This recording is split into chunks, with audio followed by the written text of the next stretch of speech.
Thank you guys for joining me today. Unafraid, right or wrong. We got a couple great things up for you guys today. Today will be the greatest episode of Unafraid, right or wrong of all time. I'm telling you today. First of all, big league managers. What is their purpose? I mean, seriously, like, what is the purpose of big league managers when this day and age we can replace them with Watson? I mean, we can literally replace them with IBM Watson. It's incredible. I mean, at no point in time are big league managers as needed as they used to be. Like they used to be like the Dusty, not the Dusty Bakers, but the Sparky Andersons, the Tommy Lasordas, the Bobby Cox of the world. These guys are now being replaced by analytics guys. Analytics guys are replacing these managers. And I'll tell you this, under no circumstances could the managers of back in the day beat the managers now. As much as I don't love the analytics stuff in terms of completely replacing the human element, you must say, though, that they couldn't beat them, because under no circumstances do they have the same technology. They don't have the strike zone. They don't have the analytics. They don't have any of this that all those guys had at that point in time. And that led me to ask, what is the purpose of these new age managers? Their only purpose, I mean, it's literally exclusively to talk to the media, manage players, like relationships, and that's it. But aside from that, they play everything close by the numbers, by the percentages, and I can get a computer to do that. And guess what? Instead of paying a manager $3-5 million a year, you know what I would do? I would literally go and get a computer that I can change the input and change the sliders, all this every single day. Don't have to deal with a person, can pay them way less money.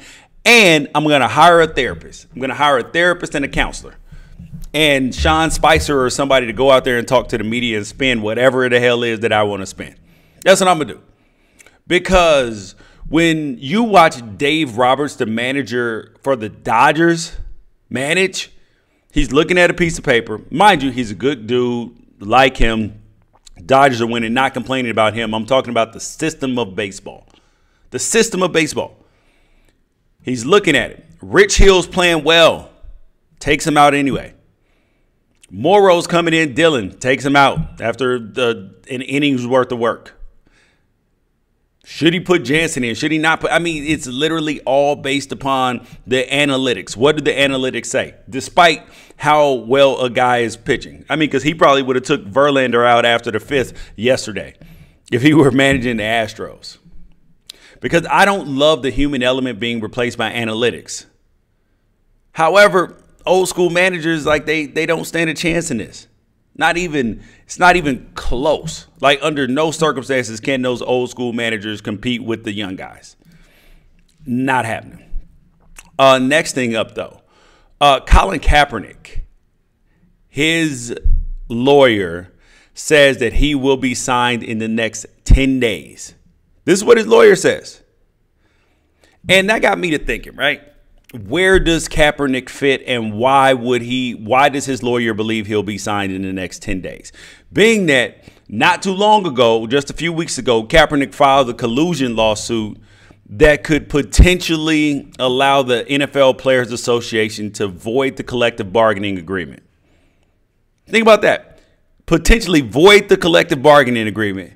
And then that's why I thought I was like, that could be a serious reason why the NFL wants Colin Kaepernick signed. Wouldn't you want him signed? Make this collusion lawsuit go away? Because some people were saying, oh, why would you want to sign a guy who sued you? Well, if his lawsuit would actually cause you, well, him being signed would actually lessen the sting of that lawsuit. Think about that. Lessen the sting, because there's no chance that the NFLPA could void the collective bargaining agreement, which affects your TV money, the current TV deal, which pays the owners all the money, and the future TV deals, which are going to be negotiating in like 2021. I mean, so if you sign Kaepernick, you can get him to drop the lawsuit. Lawsuit goes away. It completely goes away. Players will be more happy because some of them are kneeling because they said they're going to kneel until Kaepernick gets a job.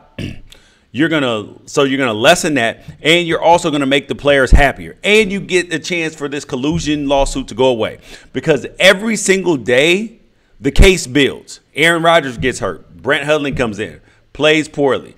Look at the situation with the 49ers, their quarterback situation. The Denver Broncos, their quarterback stink. Marcus Mariota got hurt in Houston. They signed a bum. Miami's quarterbacks go out. They lose 2 quarterbacks. Colin Kaepernick get a call? Nope. Collusion. How can you make it go away? Sign Colin Kaepernick. Where might he sign, though? It's obvious. I mean, it's obvious one of the places that is a desirable location and can handle the scrutiny of signing him. The New England Patriots. They can handle that easily. They've dealt with Tim Tebow, who was quote unquote a distraction and a problem, even though he was not. Right? Wasn't getting arrested, wasn't doing anything wrong, was a great teammate. All these things. That's what Tim Tebow was. So the Patriots can deal with this because they know how to insulate and stay focused despite what's going on around them. They did it for a whole season with Deflategate and won a Super Bowl. So you don't think that they can handle Colin Kaepernick walking in the locker room, who's going to be a good teammate? Oh, they're going to ask him questions about this all the time. Well, look at Chris Long last year when he played for the Patriots. He talked about social justice and Colin Kaepernick and all this regularly. And mind you, he's a good dude. He just gave his entire year's salary away to help the communities that he lives in. The Patriots can deal with that and they can handle it. It would be a tremendously smart decision for the Patriots, because who's the Patriots' backup quarterback right now? They shipped their 2 backup quarterbacks off already. They shipped off Jacoby Brissett to the Indianapolis Colts, and they shipped off Jimmy Garoppolo yesterday to the 49ers. So you don't have anything behind Tom Brady.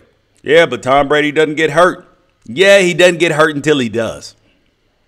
Then your season is derailed if you don't have anybody behind him.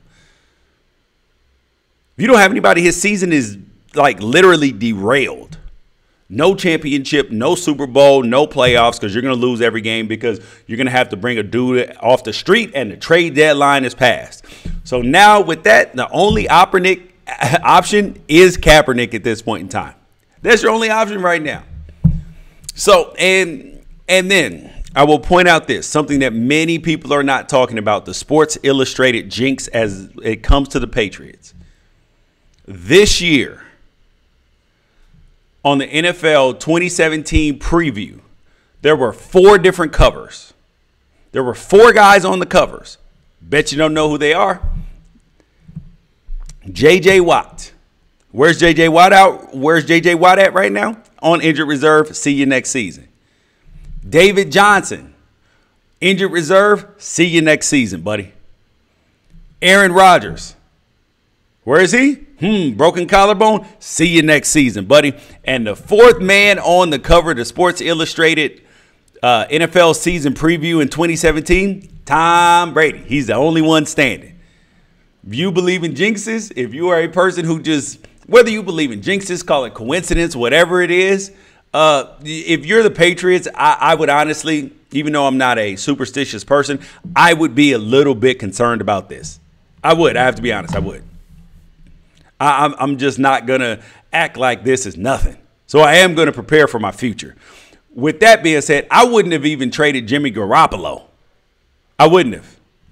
Simply because, I mean, it is just, that's scary in and of itself. So, I mean, which team is going to bite the bullet? Ideally, it looks like the Patriots, but somebody's got to. Because the league needs this to go away. Because this collusion lawsuit could bring everything that the league is doing down. That's what that collusion lawsuit could do. Speaking of lawsuits, though, I am a little bit off of sports and all this, but all this sexual harassment talk that's been going on. I mean, everybody from Brett Ratner with the 6 women accusing him, Harvey Weinstein, all the women accusing him, James Toback, 310 women, Kevin Spacey, Dustin Hoffman now, George H. Bush. So my initial thought is this: bear with me, people, and don't judge me before you hear my whole argument, please.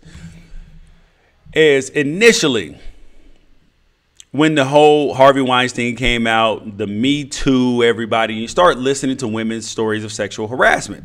And you're like, wow, these are like crazy. These are wild. But they all sounded kind of within that box of, you know, inappropriate comment. Guy thinks he can say this. Doesn't really seem that bad on the surface, even though there are undertones and all that to it that make it like horrible, right?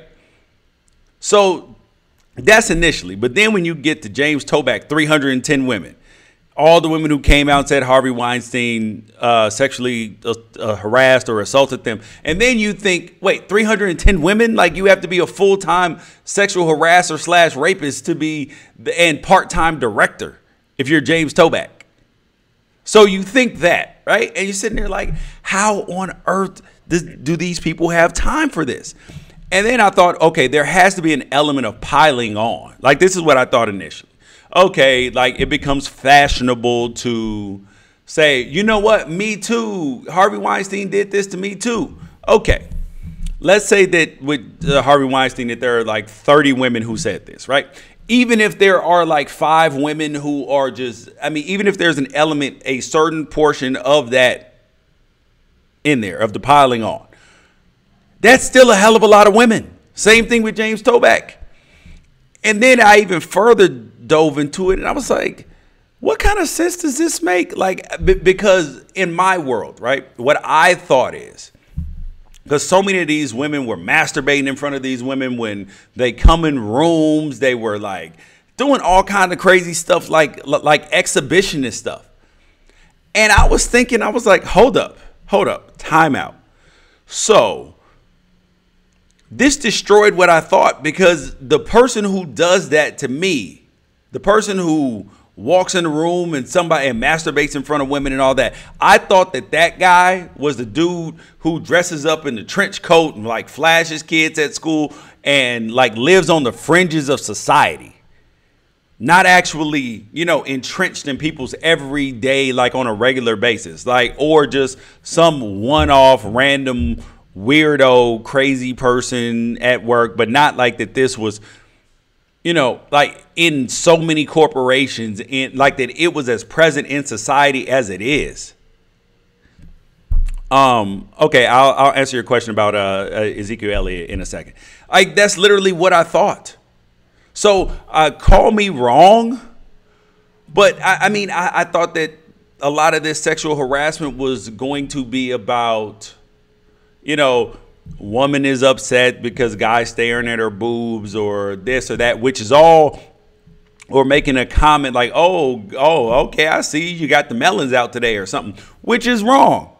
But that's where I thought it was, because I literally believe the best in people. So the idea that this is more commonplace than it is just, I mean, it's shocking for me. It's literally shocking, because I thought a lot of these people lived on the fringes of society and not every day entrenched in our life. And I read another story. Like, there was a dude who he's a boss of 30, 40 employees. He's texting multiple women. Oh, I want to grab your boobies. I want to sleep with you, this and that. And it's just like, they didn't ask for that. And while, you know, so many things that we do as men get dismissed, right? Oh, that's just boys being boys, this and that. We have to be more conscious of this.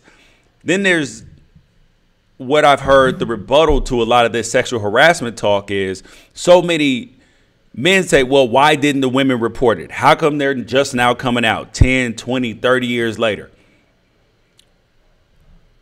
The same reason why people are quote unquote just making noise about Confederate flags and statues. They've been making noise about it. People just wouldn't listen.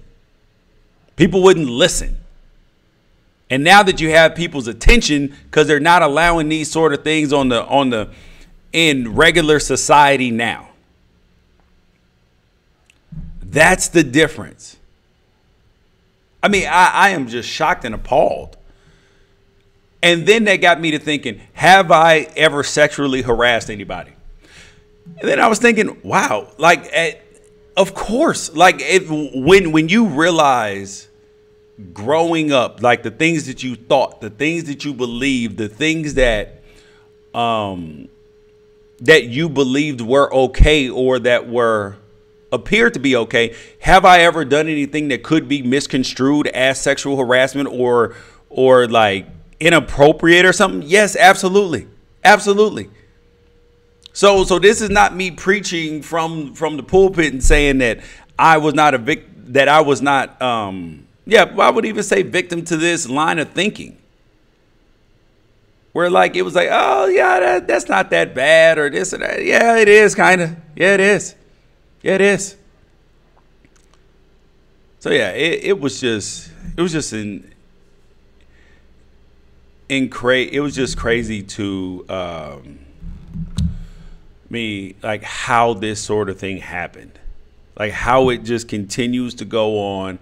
And when we see Kevin Spacey and then House of Cards is canceled, the question is, what are we going to do about it? Because it's not just taking Kevin Spacey off television or taking Dustin Hoffman off television that's going to solve the problem, or out of movies. That doesn't solve the problem, because the problem is in the society, in that these things are not just that they're ignored, that they are accepted, and people just give people a pass for that. And then also just ostracizing these people out of society is not the answer. You have to educate these people and teach them to do better. But just saying you're out of the GDP, the gross domestic product, and you are no longer employable is completely wrong as well. Completely wrong. Pamela Clark, the nation does need a serious conversation about the definitions of sexual harassment and sexual assault, such as the difference between consensual versus non-consensual, as well as sexual assault versus sexual regret. 100%. I talked about this last week with the college kids who, with the Betsy DeVos, who undid a mandate that went into effect during the Obama administration about colleges needing the lowest burden of proof for sexual assault, because some of this was sexual regret, which is women that had sex and they were ashamed, or that they didn't want people to know. People found out. They found out that they got their pictures were shown, or this or that. And it's a tough sledding, man, because when people make false allegations, it hurts victims. That's who it hurts. And it hurts the person who was falsely accused. So that's who it hurts. But somebody asked me specifically about Ezekiel Elliott and his suspension. I have been outspoken about it. When you look at all the evidence, in the Ezekiel Elliott case, the only thing I could come up with is it doesn't look like that this is a man who assaulted her. It just doesn't. She lied. She tried to blackmail him. The police and the FBI got involved in this. And they both decided not to press charges. And the person who interviewed Tiffany Thompson, his accuser, by the NFL, recommended no suspension for Ezekiel Elliott. But the league didn't want to get a black eye. They wanted a PR win. So it looks like Ezekiel Elliott is taking the brunt of that. So that's what I think about the Ezekiel Elliott situation. It's unfortunate, but, and I don't think he should be suspended. But these are the breaks. You know, hopefully he wins in court if he did not hit that woman. But if he did, he absolutely should be suspended, and he should have been facing criminal charges as well. So that's what I think about that. But back to Kaepernick real quick, because somebody asked me about it, about Kaepernick being signed. He should definitely be signed. I wouldn't sign him in Dallas because Dak's good. I think their backup situation is good. But obviously the Patriots and the Cardinals have to be the teams that are looking at him, because the Cardinals, they lost Carson Palmer. Their backup's terrible. The sign Kaepernick, all of that stuff goes away. All of it goes away. Or at least some of it goes away, unless you're Bob McNair, who says the inmates are running the asylum. I mean, the inmates are running the deal, which is absolutely outrageous itself. And that was my epiphanous experience of pure religiosity about sexual harassment. Thank you guys for joining me today. Unafraid, right or wrong, greatest show ever. Please make sure that you remember, too, the unafraidshow@gmail.com. Send in all your emails. The anonymous email will be up tomorrow with all the ones that are in already. Whether your questions are about sex, relationships, sports, whatever it is, I will never reveal your name. Just say what it is and we'll get it up. Thank you guys for joining me. Catch you guys tomorrow. Peace out.